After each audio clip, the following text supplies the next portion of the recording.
है तो चंगी गल है, होवोगे तो मशहूर तां ही गल बननी है कि नाम है अपना? इशफाक साहब कितों आए हो? गुजरात। तो फार्म लगता कि एवं शौकदार है? फार्म है। केड़ी नस्ल है? बीतल है? अमृतसरी भी।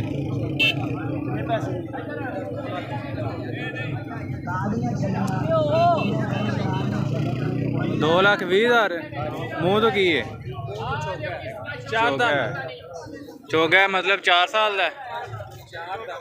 अच्छा तो 4 दंद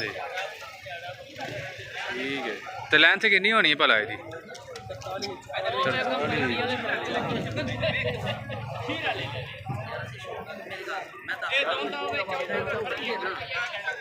ताड़ी फोटो जी ना फ्रंट ते लगनी है, ताड़ी फोटो फ्रंट ते लगनी है जिड्डा ताड़े को बकरा है।